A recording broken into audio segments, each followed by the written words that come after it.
Hello and welcome to this free lesson from the Project Management Prepcast. I am Cornelius Fichtner and I am the lead instructor. Thank you for your interest in our PMP exam preparation course. This free webinar will allow you to experience what the lessons in the course are like, and it will also help you on your road to becoming PMP certified. The complete PM Prepcast has over 140 lessons that you can simply watch, learn from, and then succeed on your PMP exam. You can find all the details about the course and how it will make studying for your exam easier at pmprepcast.com. And now, on with the show. Welcome to the Project Management Prepcast, helping you prepare for the PMP exam. Here's your instructor, Cornelius Fichtner. Hello and welcome back to the PM Prepcast. We take you step by step closer to the PMP exam. I'm your instructor, Cornelius Fichtner, and in this lesson we want to explore the key exam activities together. In particular, we want to review the four following areas. We'll give you some exam readiness steps. We'll talk about exam study steps. We'll show you how you can boost your exam studies, and then we'll talk about some recommended study materials. In fact, each of these four areas is going to be a major section of this presentation. If you remember, at the end of our very first lesson, lesson 00.00, the welcome lesson, we had a few take action slides, and on these slides I gave you a high-level overview of how to get started with the PM Prepcast and then how to make your way through the various lessons that we have. So those recommendations were mostly aimed at finding your way through the PM Prepcast. In this lesson here, we want to go a bit broader and talk about how to study for the exam in general. We'll give you additional ideas, more tools, our recommendations, and places you can go if you think you need to go beyond our lessons. So as we saw in the lesson overview, we want to discuss four main areas in this presentation. Here in the first area, we present to you our recommended steps to get you exam ready.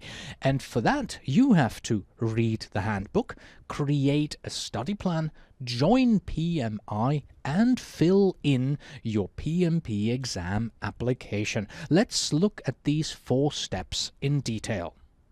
Step 1 in getting ready for the exam is to simply read the PMP Credential Handbook. You can find this on the PMI.org website in the certification section, where PMI has a detailed page for each of their credentials and certifications. And then on the details page, you will see a link to the handbook. At the time of recording, you'll find this sort of on the right-hand side in a box that's slightly highlighted, but PMI obviously often changes their website, so don't count on that, but it is in the certification section. In particular, I want you to read the first 20 or so pages in this free document, as well as the Code of Ethics section in the handbook as well. The Code of Ethics is part of the exam, and you must accept the code in your online application, so it's actually a good idea to know what you accept. In step 2, you want to create a study plan for your exam preparation. As a project manager, you know the importance of having a plan in place. So you want to create your exam study plan, you want to follow it, you want to keep track of your progress, and of course, adjust your plan whenever you see that it's necessary. And just in case you hadn't noticed, we have just applied the standard plan, do, check, act cycle to your study plan here. Well, how do we create it? Well, a simple way to create your own study plan is by using yet another PMI provided document called the Examination content outline. You will find a link to the examination content outline on the same PMI.org website page where you found the credentials handbook that we talked about in the previous slide. This content outline contains all the knowledge that you will be tested on your exam. So what you can do is simply read this document and, based on what you learn from it, identify your personal training needs and create your own personal study plan. As an added bonus, by reading this document, you will also start to get familiar with all the concepts that will be on the exam. So it's a good exercise in itself. Every study plan is of course different, but one of the best practices that you must implement in your study plan is to set aside daily time for your studies. Don't think that you can simply study for 10 hours on Sunday. Instead, plan on studying 1 to 2 hours every day. In this way, you will progress much faster in your studies. In step 3 of your exam readiness, I want you to become a PMI member.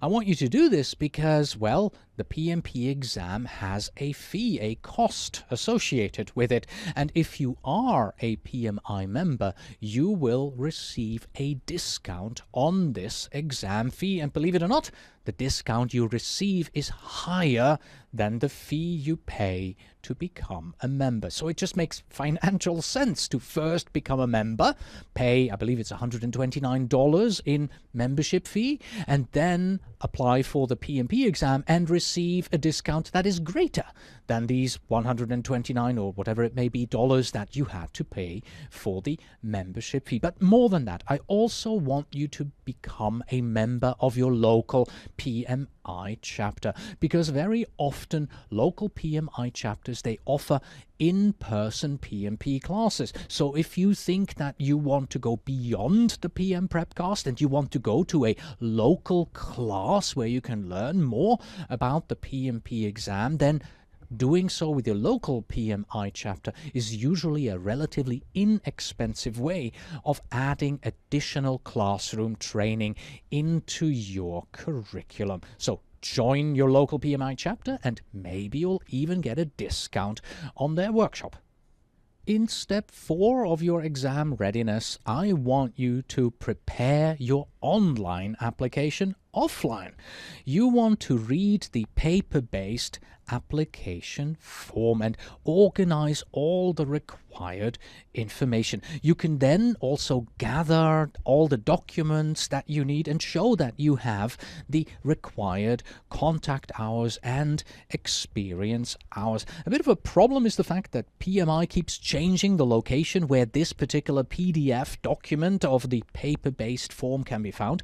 It used to be part of the credential handbook, then it was available only via a secret link on the website, and lately it's been made into a public link on the same page where you downloaded the previous 2 documents I recommended to you, but who knows where it may be today. So I'm afraid you're just going to have to search for a bit to find and print this. We do, however, try to have links to all of the 3 documents that I've recommended for you so far in our student workbook. So look into your PDF version of the student workbook where you will find this. But again, this printing of this form is just for you. You don't actually want to fill this in. You just want to use it to see, well, what is required on my application? What do I have to fill in? And then you want to go online to the PMI website, to certification.pmi.org, and you want to actually fill in your application online on the PMI website. We are moving on to the second main area of this lesson, because now that you have taken several large steps towards understanding the exam and application process, it's time for you to start studying by first reading the PMP examination content outline, then studying the Code of Ethics, watching all the lessons of the PM Prepcast, and possibly even use a workbook or an in-classroom workshop in addition to the PM Prepcast here. So you will have noticed already that step 1 here in our study recommendations is basically a repetition of what I said a few slides back. Read the examination content outline. By reading this outline, you'll be introduced to the domains and tasks that are outlined for the exam. You'll become familiar with the knowledge and skills that you need to know for the exam. You'll obtain an initial understanding of the tools and techniques that are going to be part of the exam. Reading the document will also introduce you to all of the vocabulary that you need to be aware of for the exam. And of course, we've looked at this a few slides back, by identifying and learning about what you need to know for the exam gives you the basis to create a study plan. And by the way, we have a complete module for you in which we look at this examination content outline. So please go ahead, print the examination content outline, and then review all the presentations here in the Prepcast from our Module 70. We'll take you item by item through the complete content outline. Exam study step number 2 is again a repetition of something we've said before, and that is read the PMI Code of Ethics and Professional Conduct. And since I'm repeating it, it must be important, right? Yes, it really is that important.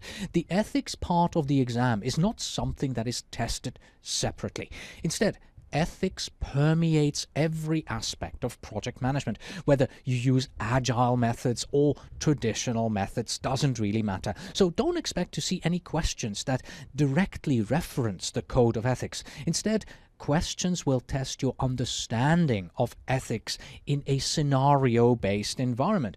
These might be situations where you have to make a decision, and the correct answer is the one that is ethically sound according to the PMI Code of Ethics and Professional Conduct. So, for the exam, you therefore still have to have a pretty good understanding in regards to which standards in the Code of Ethics are mandatory and which ones are aspirational. The PM Prepcast also has a separate lesson on the Code of Ethics in which we describe these mandatory and aspirational standards in detail and give you some examples of how they actually apply on real live projects and PMP exam sample questions. And of course, as step 3 of your study activities, we want you to watch and listen to all the lessons of the Project Management Prepcast during any and all of your down times, like you're a passenger in a carpool going to or returning from work, when working out on a stationary bike, waiting in line at the post office, when you're riding the bus, and so on.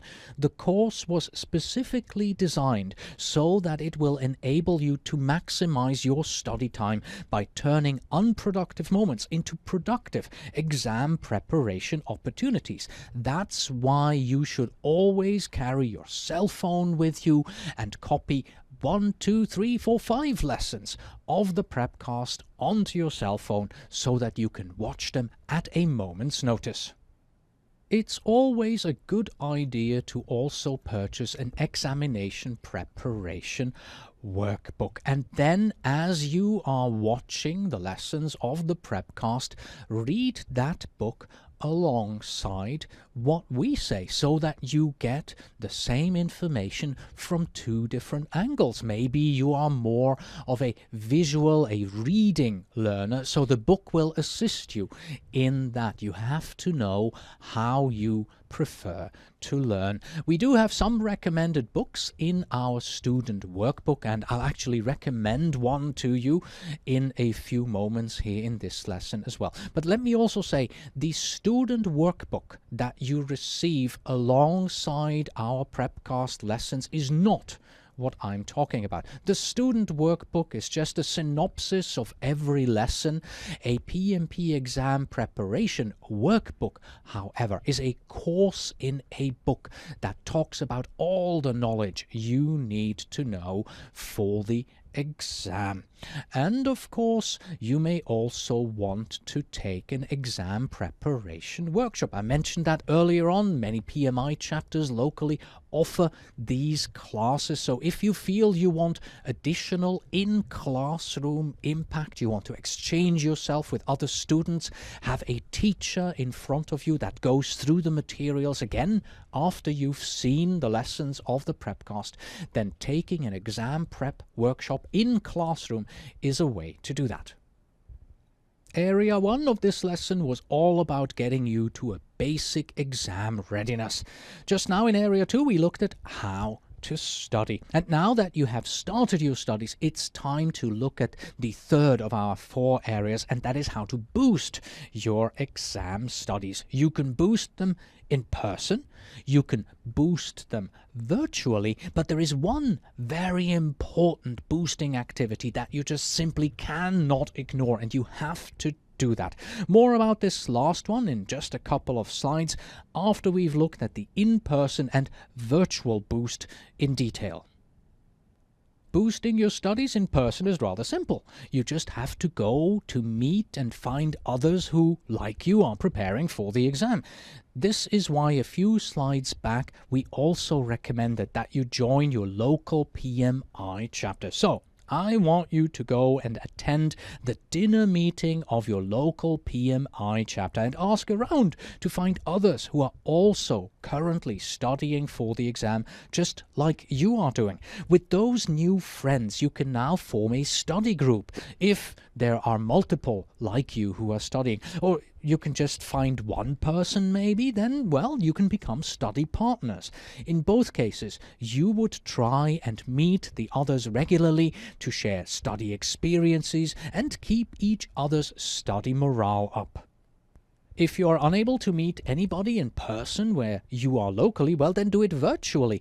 Instead, you can become a member of online PMP forums like Google Groups, Yahoo Groups, or also LinkedIn offers groups as well. You can find hundreds just like you who are preparing for the exam. Just do a search for PMP and you'll find many active groups. We even found some groups on Facebook these days. But a much better idea is this. As a customer of the Project Management Prepcast, you have access to our student area, where we also offer a number of discussion forums. Here you will be able to meet students like yourself. You can reach out through these forums to other students who are using the same study materials as you are using. Connect with them via our forums, form an online study group, and make the most of your PM Prepcast. And here is that one activity that will boost your exam preparation exponentially. You have to answer as many sample exam questions as you can and also take complete sample exams. Let me explain why.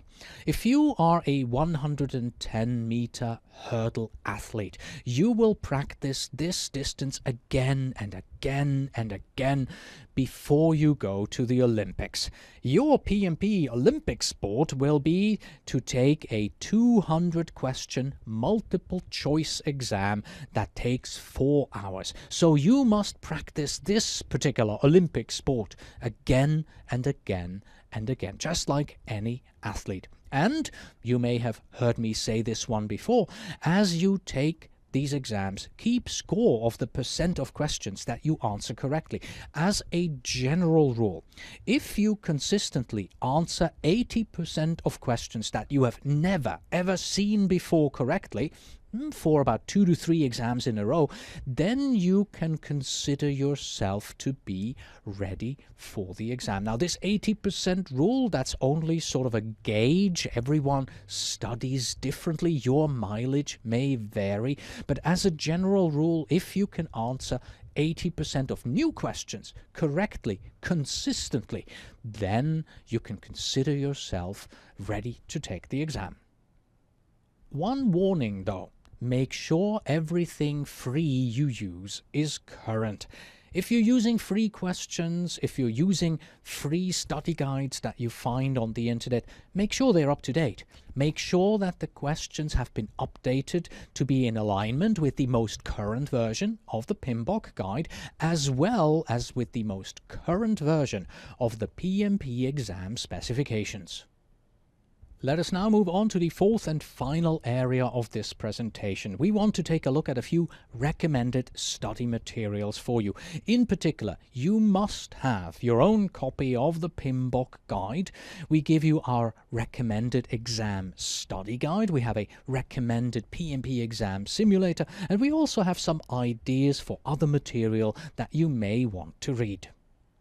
The PMBOK guide is your #1 source for PMP exam content information. The knowledge in the PMBOK guide is the absolute minimum that you as a student must read and must know in order to pass the PMP exam. Theoretically, yes, you could just read the PMBOK guide and pass by reading the PMBOK guide, but there are extra tools that you should use that are highly recommended. The glossary in the PMBOK guide represents the official definition of the terms that will be used on the PMP exam, and this glossary, this terminology may be different than what you encounter in other study materials. The vocabulary in the PMBOK guide is also crucial when you're filling in your PMP exam application.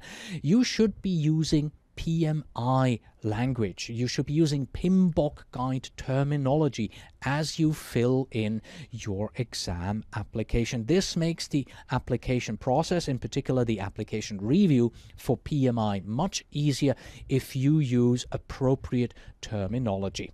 And though there is no officially confirmed number, training companies estimate that about 60 to 75% of all PMP exam questions are heavily based on PMBOK guide concepts. And frankly, the number itself doesn't matter all that much. It could even be 80%, 85%, 95%.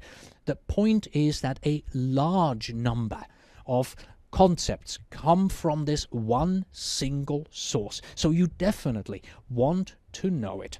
The PMBOK guide also represents the green sky, or the PMI version of how a project should be conducted, as opposed to the blue sky, or real-life version of how you currently run your project. This is extremely important if you are a PMP candidate who has been practicing this blue sky project management, do whatever you like kind of project management. You actually are at a slight disadvantage because you have to relearn project management from the PMBOK guide, from the PMI's perspective. It's imperative to get into the PMI mindset in order to successfully pass the exam and to be able to answer sample questions and then real exam questions by applying the PMI way.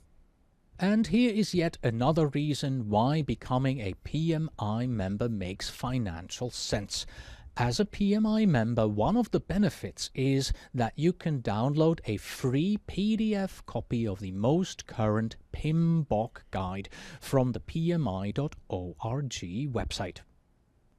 Even though the PM Prepcast is a complete study approach for your PMP exam, many of our students ask, do you recommend any exam preparation study guides, books that I can read in addition to watching the lessons? And the answer is yes, we do. The team that developed the Prepcast recommends Achieve PMP Exam Success, written by Margaret Chu, Diana Altweiss, and Janice Preston. And by going to this link here, pmprepcast.com/success, it will take you to the most current version of this book on Amazon. But don't take our word for it. Here is a short passage of what another PMP exam instructor wrote about this book on Amazon. He said, Core Performance Concept has done it again. Achieve PMP Exam Success is an indispensable tool for all PMP aspirants. It is easy to follow, written in plain English, and covers everything that you need to know to pass the PMP exam. Not only is it a mandatory tool for students studying for the PMP exam, but is also the most popular curriculum used by PMP exam prep instructors such as myself. I wouldn't use anything less for my students. Keep up the stellar work. So much for the Amazon review. And by the way, this is the book that I personally used when I was preparing for the exam. So if you're looking for a paper-based guide, this is the one. You can easily find it by going to pmprepcast.com/success. And when it comes to our recommendation for a good PMP exam simulator, then we don't have to stray too far. Of course, we recommend our very own PM exam simulator. This is an online simulator, so there's nothing for you to download. It has 1,800 questions, which means you have 9 full exams that you can take. The questions were written by 8 authors, which is always important because you want to see a variety of styles and questions, just like you will see on the real exam. And most importantly, it is a full-featured simulator that gets you ready for your real exam day. So to learn more about this one, please go to pmexamsimulator.com. And finally, let's not forget that the internet provides a virtually never-ending source of material that you can use to study for the PMP exam. The problem is, of course, to figure out which ones are good, which ones are bad, and which ones are really, really ugly. That's why we only give you 2 recommendations. First of all, we recommend Wikipedia and its associated wikibooks and Wikiversity. For some reason, Wikipedia has a bad reputation because theoretically anybody can change its pages. However, we find that wiki pages on project management concepts are well written and useful for exam preparation. Second, and this is yet another reason why we say that you must become a PMI member, the PMI e-reads section on their website. In this section of the PMI.org website, you have access to hundreds of online reference books on project management. If you are unsure about any topic, simply log into PMI e-reads and search for the term of interest. I'm sure you will find several books that discuss whatever you need in detail.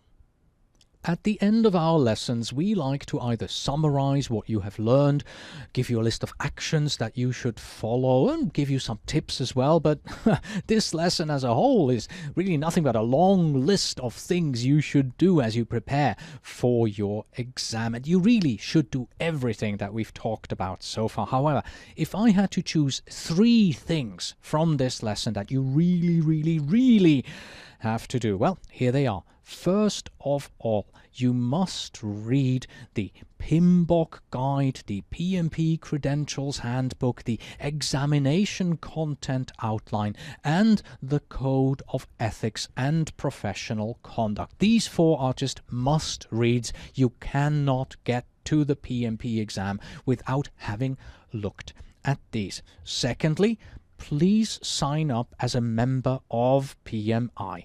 The benefits of your membership outweigh the cost for your exam, and you can always choose not to renew next year. I have personally been a member since 2004, and I have never regretted a single penny of my membership fee.